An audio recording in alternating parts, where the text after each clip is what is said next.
الله نزل أحسن الحديث كتابا متشابها مثاني تقشعر منه جلود الذين يخشون ربهم ثم تلين جلودهم وقلوبهم إلى ذكر الله ذلك هدى الله يهدي به من يشاء ومن يضلل الله فما له من هاد. بسم الله والصلاة والسلام على رسول الله وعلى آله وأصحابه ومن والاه. اما بعد، ډیرو قدرمنو مسلمانانو ورونو، مشرانو، کشرانو او د پیغام چینل او ټي وي مینوالو، السلام علیکم ورحمة الله وبرکاته. زمونږ او ستاسو د دې درس موضوع ده شفاعت حسنه، یا په بل تعبیر آیا مونږه د یو ژوندي سړي سفارش هغه غوښتلی شو ترې او که نه، یا په بل تعبیر آیا مونږه د یو ژوندي سړي نه استعانت او مدد غوښتلی شو او که نه. نو دې کې شک نشته چې شفاعت دا یو عمل دی او جایز عمل دی چې ته د خپل ضرورت ادا کولو دپاره او د خپل حاجت پوره کولو دپاره او د یو کار تر سره کولو دپاره ته یو څوک په سفارش کې هغه مخکې کي او پیش کی. ځکه الله سبحانه وتعالی په قرآن کریم کې په دې رابطه باندې آیت کریمه ذکر کړی، فرمایلی دي اعوذ بالله من الشیطان الرجیم من یشفع شفاعة حسنه یکن له نصیب منها ومن یشفع شفاعة سیئه یکن له کفل منها الآیه. و یقینا څوک چې سفارش وکي د چا، خو هغه سفارش او هغه شفاعت چې هغه ښایسته او جایز شفاعت وي، نو د هغه دپاره اجر دی، برخه ده، ثواب دی. او دغه شانته ومن یشفع شفاعة سیئه، که څوک د یو چا سفارش وکي، شفاعت وکي، خو هغه ناجایز سفارش وي، ناروا شفاعت وي، نو د هغه ګناه چې کومه ګناه کوي دی ورسره شریک دی، برخمن دی، ځکه چې ده د هغه سفارش کړی او د هغې شفاعت کړی. دې نه معلومه شوه چې د ژوندي سړي نه د شفاعت طلب یا سپارښتنه چې ورته وایي دا دوه ډوله دی، یو جایز دی او یو ناروا دی. جایز په دې معنی چې ته یو کس، یو مشر ته او یو د عهدې او د منصب والا ته ته لیکل وکړي او خط ورکړي، سپارښتنه یې وکړي، تزکیه یې وکړي، نو دا اجر دی، ثواب دی، جایز دی. د دې وجې نه لکه نن سبا زمونږ د معاصر او د دې وخت په بعضې کارونو کې، لکه د مثال په طور یو طالب العلم دی او یو طالب دی غواړي چې په یو جامعه کې او پوهنتون کې او کالج او یونیورسټي کې هغه درس وایي، تعلیم وکړي، او دا درس او تعلیم او داخله چې کیږي نو هغه به خامخا یو څوک د هغې سفارش کوي، تزکیه کوي، تعارف کوي. نو دلته هغه طالب دپاره یو عالم، شیخ، مشر، منصب، عهدې والا هغه ته تزکیه لیکي.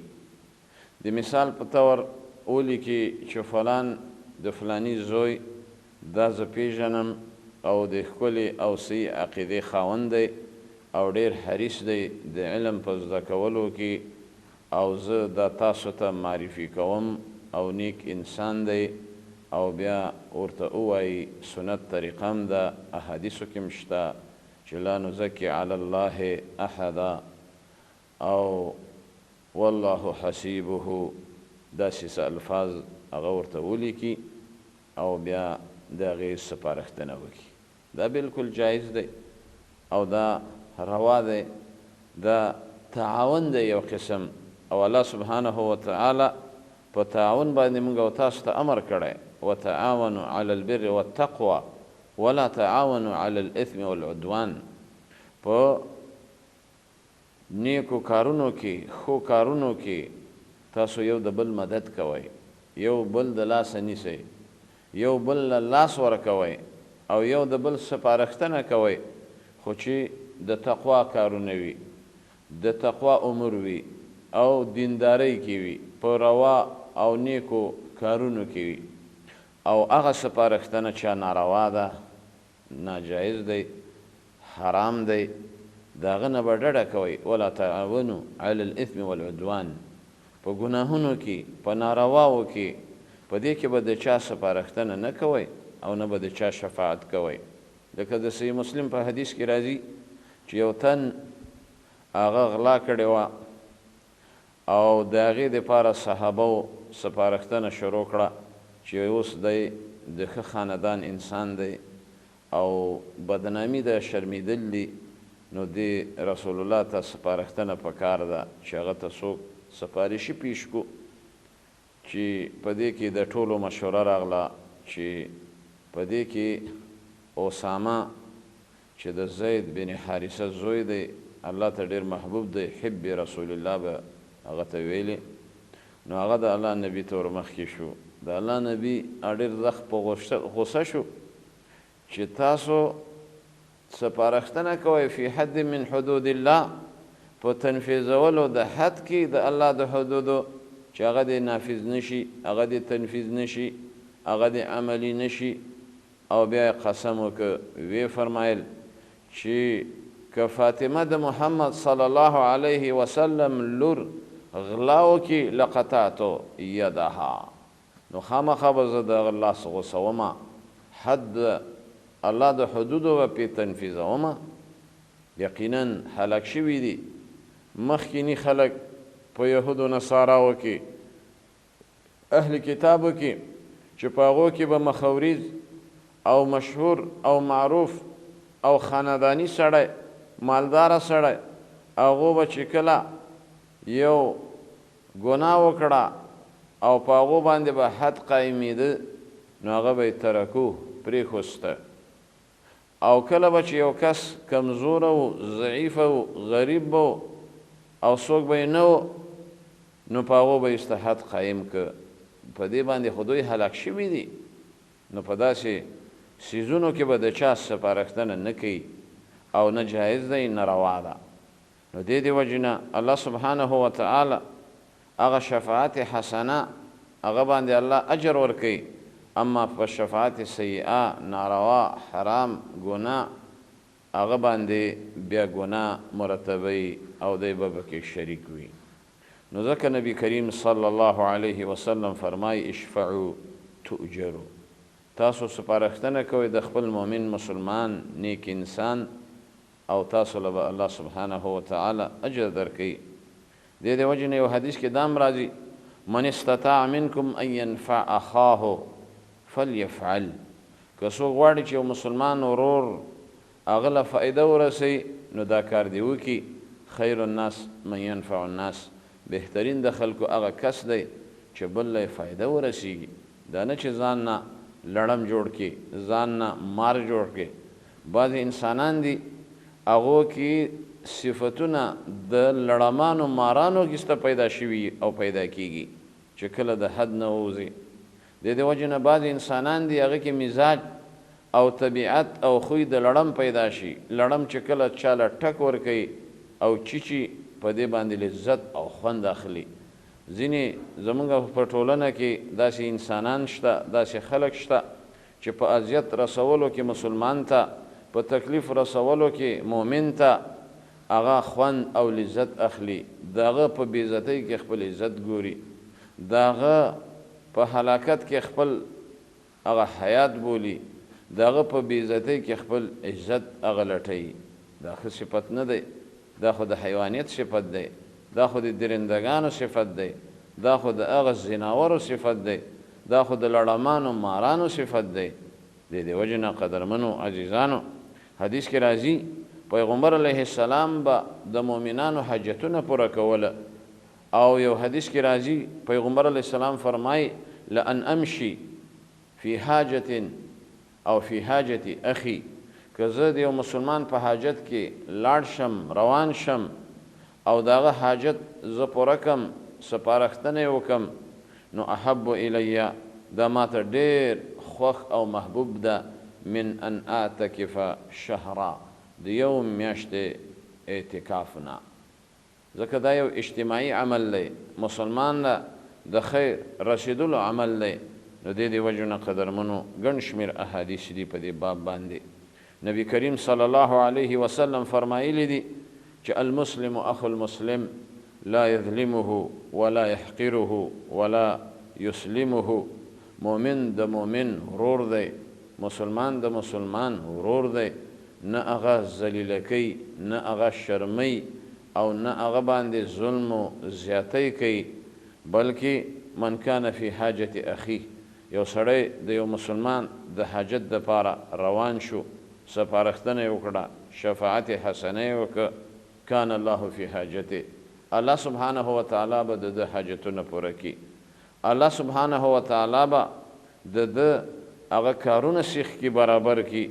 ومن فرج عن مسلم کربة، که چیرې یو مسلمان مؤمن د یو مسلمان مؤمن نه سختی لرې کړي، هغه قرضدار دی قرض یې ادا کړي، هغه بیمار دی بیمار پرسی وکړي، هغه حاجتمند دی حاجت یې پوره کړي، هغه مال ته ضرورت لري مال ورکړي، واده ته ضرورت لري قرض ورکړي، د هغه حاجتونه پوره کړي، سختی هغه کې ورسره لاس ورکړي. فرج الله عنه کربة من کرب یوم القیامه، الله سبحانه وتعالی به د ده نه هغه سختی چې هغه سختیانې د ورځې د قیامت دي هغه به د ده نه لرې کړي. ځکه الله سبحانه وتعالی په دې ډېر زیات خوشحالیږي. د دې وجې نه قدرمنو عزیزانو الله سبحانه وتعالی موږ او تاسو لره ډېر ښایسته دین راکړی. دا زموږ او ستاسو دین دا د امن دین دی، دا دین د همدردۍ دین دی، دا دین د شفقت او د محبت دین دی. حدیث کې راځي چې په هغه انسان کې خیر نشته چې لا یألف ولا یؤلف، چې نه د سره خلق مینه کوي او نه دی د چا سره مینه او محبت کوي. مسلمان مؤمن هغه اجتماعي وي، مؤمن مسلمان هغه د مسلمان په درد او غم غمجن کیږي او په خوشحالي او په وسعت خوشحالیږي. د دې وجې نه مثل المؤمنین فی توادهم وتراحمهم وتعاطفهم كمثل الجسد الواحد. د نبی کریم صلی الله علیه وسلم ارشاد مبارک دی، مؤمنان مسلمانان په خپلو کې د یو جسد مثال لري، په عاطفه کې، په شفقت کې، په مرحمت کې، په همدردۍ کې. کله چې د انسان په عضوه کې یو معمولی عضوه چې دا نوک دی دا په درد شي، نو ټول بدن دغه درد کوي. نو دغسې چې مسلمان وي مؤمن وي، که هغه په مشرق کې وي، مغرب کې وي، شمال کې وي، جنوب کې وي، په یو ملک کې بل ملک کې، خو چې هغه باندې سخته راشي، هغه باندې پریشانی راشي، ته پریشانه کېږي، خفه کېږي، غمجن کېږي. او که په هغه باندې خوشحالي راشي، آسودګي راشي، فتح او کامیابي ورته راشي نو ته په هغې باندې خوشحالېږي او خوشحاله شي.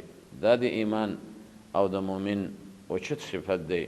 یو حدیث کې دا هم راځي بهترین مؤمن هغه دی چې په مسلمان باندې خوشحالي دې نه کي. دا نه چې ته مسلمان خفه کې، غمجن کې، دردمن کې، مصیبت زده کې او کندې ورته کاږي. د مؤمن دا صفت نه دی. محمد رسول الله والذین معه اشداء علی الکفار رحماء بینهم. الله سبحانه وتعالی سورة فتح کې فرمای پیغمبر علیه السلام او داغه سره کوم صحابه کرام چې وو، که هغه مهاجرینو که انصارو، هغوی د کافرو په مقابل کې سخت دریزه او د مسلمانان په خپلو منځونو کې هغه نرم دله او مشقت والا او شفقت کوونکي او یو بل وله ورکوونکي او لاس ورکوونکي انسانان وو. نو دې وجې نه الله سبحانه وتعالی زمونږ او ستاسو دپاره دا جایز کړی چې د یو ژوندي انسان نه طلب د سفارش وغواړو او سپارښتنه ترې وغواړو او بیا هغه د مسلمان سپارښتنه وکړي او دې ته وساطت هم وایي او دې ته شفاعت هم وایي. او دا په څه شروطو باندې لکه علماء کرامو هغه شروط هغه ذکر کړي دي. اول شرط دا دی چې دا کس چې ته سپارښتنه کوې او شفاعت ترې غواړې دا ژوندی وي، مړ نه وي. د مړي نه شفاعت سفارش غوښتل دا نشته، ناروا ده او حرام دی. او بل دا چې دا کس ته سفارش ترې غواړې یا مدد ترې غواړې هغه څه وي، حاضر وي، موجود وي چې ته د هغه نه شفاعت غواړې، سپارښتنه غواړې. او بل دا چې دغه سپارښتنه او شفاعت دا په هغه څه کې چې هغه پې قدرت لري، هغه پې طاقت لري، د هغه وس وي. چې وس یې نه وي نو دا غوښتنه او دا طلب هغه په کاره نه دی. او بل دغه شفاعت او سپارښتنه هغه د دنیا په امورو کې دا نه چې ته یو کس مجرم دی او ګناهګار دی او هغه باندې حد قایمیږي او ته د هغې سپارښتنه کوې لکه مخکې هغه روایت ما ذکر که. او بل دا چې دغه سپارښتنه هغه په امر جایز کې وي، دا نه چې په امر حرام کې او د الله په حرماتو کې ته سپارښتونه کوې. دا خو بیا ناروا دی. نو ځکه امام شافعي رحمه الله هغه وایي الشفاعات زکات المروات. شفاعت چې دی دا تزکیه ده د هغه مروعاتو او د مروعاتو نه دا یو اوچت صفت دی. تر دې ورونو دا مړی چې کله وشي موږ او تاسو یې جنازه کوو، دا هم په حقیقت کې شفاعت دی، سپارښتنه ده. او د مړي په جنازه کې چې ودرېدې او په هغه باندې دې لمونځ وکړه او بیا په هغه لمونځ کې چې تا 4 تکبیرات وکړه، فاتحه دې پکې وویلې، درود شریف دې پکې وویلې او بیا دریم تکبیر نه وروسته دعاګانې دې پکې وویلې، نو دا ټول دا د هغه سپارش وکړه. اللهم اغفر لحینا ومیتنا وشاهدنا وغائبنا وصغيرنا وكبيرنا وذكرنا وأنثانا اللهم من أحييته منا فأحيه على الإسلام ومن توفيته منا فتوفه على الإيمان. دا دعاګانې تا د هغه دپاره وغوښتې. حدیث کې راځي اذا صلیتم علی المیت، کله چې تاسو په مړي باندې لمونځ وکړه. او دا یو مسلمان په بل مسلمان حقوق لري. یو حق هغه دا دی چې کله مړ شي د هغه به ته جنازه کوې. نو په دې وخت کې حدیث کې راځي فخلصوا له الدعاء، ته به د هغه دپاره دعاګانې غواړې. د هغه دپاره به هغه دعاګانې چې هغه د الله د نبي نه منقولې دي، مأثورې دي، ثابتې دي. او بیا حدیث کې دا هم راځي ما من رجل مسلم، نه به وي یو تن چې هغه ځان ته مسلمان وایي فیموت، هغه مړ شي. نو په دې وخت کې فیقوم علی جنازته، یو سړی راشي د هغه جنازې ته او بیا جنازې کې هم دومره کسان راشي 40 رجلا 40 کسان دغه جنازه وکي لا یشرکون بالله شیئا خو دغه جنازه کوونکي مؤمنان وي مسلمانان وي نیکان خلک وي شرک والا نه کفر والا نه نفاق والا نه الا شفعهم الله فيه لیکن الله به دغوی دا سفارش هغه قبلی نورونو الله سبحانه وتعالی دې موږ او تاسو له توفیق نصیب کړي چې موږ د یو مسلمان ورور متقي پرهیزګاره طالب العلم عابد نیک انسان هغه سفارښتنه وکړو شفاعت وکړو په هغه امورو کې چې هغه جایز امور وي نو الله سبحانه وتعالی به موږ او تاسو له په هغې اجر راکوي تر بلې حلقې پورې په الله سبحانه وتعالی م سپارم وآخر دعوانا أن الحمد لله رب العالمين.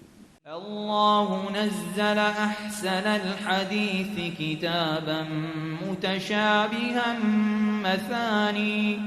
مثاني تقشعر منه جلود الذين يخشون ربهم ثم تلين جلودهم وقلوبهم إلى ذكر الله